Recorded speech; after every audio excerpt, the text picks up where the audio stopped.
بادشاہ میں بھی اودے دوارے تے جھولی بچھا لواں، اے موت میری موت ذرا ہور ٹھہر جا، اے موت میری موت ذرا ہور ٹھہر جا، سونے دے عاشقانوں میں نعتاں سنا لواں۔ اب آپ کے سامنے مناظر پاکستان علامہ مولانا محمد اشرف سیالوی صاحب اپنا نورانی بیان فرمائیں گے، سماعت فرمائیں۔ نعرہ تکبیر، نعرہ رسالت۔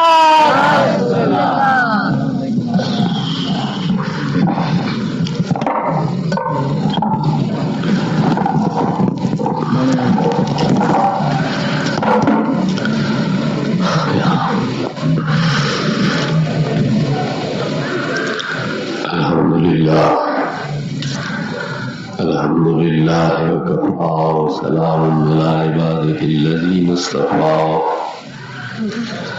خصوصا على أفضل رسله وسيد الأنبياء وراء الذنوب والخطا ومال الجود والعطاء، صاحب المكان والشفاعة واللواء الذي دنا فتدلى فكان قاب قوسين أو أدنى، أوحى إليه ربه ما أوحى، محمد المصطفى أحمد المجتبى الذي كان نبيا وآدم بين الطين والماء، وعلى آله وأصحابه الكرماء والشرفاء والتابعين لهم بالإحسان إلى يوم الجزاء، أما بعد فأعوذ بالله من الشيطان الرجيم، بسم الله الرحمن الرحيم، سبحان الذي أسرى بعبده ليلا من المسجد الحرام إلى المسجد الأقصى الذي باركنا حوله لنريه من آياتنا إنه هو السميع البصير۔ صدق الله مولانا العظيم وصدق رسوله النبي الكريم الأمين، إن الله وملائكته يصلون على النبي يا أيها الذين آمنوا صلوا عليه وسلموا تسليما۔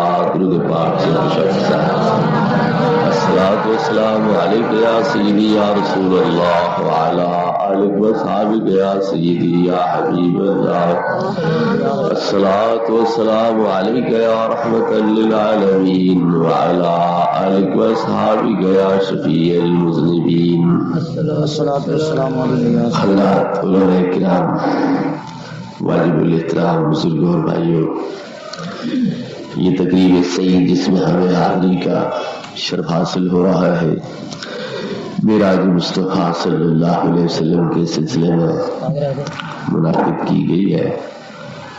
میں اپنی ناقص سمجھ اور محدود علمیت کے مطابق کوشش کروں گا کہ اس موضوع کے متعلق کچھ گزارشات پیش کروں۔ دعا فرمائے اللہ رب العزت حق بیان کرنے کی توفیق عطا فرمائے، اور ہم سب کو اس کے مطابق اعتقاد کی اور عمل کی توفیق عطا فرمائے۔ محبوب کریم علیہ الصلوۃ والتسلیم کو اللہ رب العزت نے معراج کرایا، اور اس معراج کا ذکر کرتے وقت سب سے پہلے اپنا ذکر فرمایا، سبحان الذی اسریٰ بعبدہ، پاک ہے وہ ذات جس نے سیر کرائی اپنے بندے کو مسجد حرام سے مسجد اقصیٰ تک، جس کے ارد گرد کو ہم نے برکتیں عطا کر رکھی ہے۔ کیوں سیر کرائی؟ لنریہ من آیاتنا، تاکہ ہم انہیں اپنی آیات اور مخصوص نشانیاں دکھلائیں۔ انہ هو السمیع البصیر، بے شک وہ ہی سننے والے ہیں اور وہ ہی دیکھنے اور مشاہدہ کرنے والے ہیں۔ جب بھی کوئی سفر کرتا ہے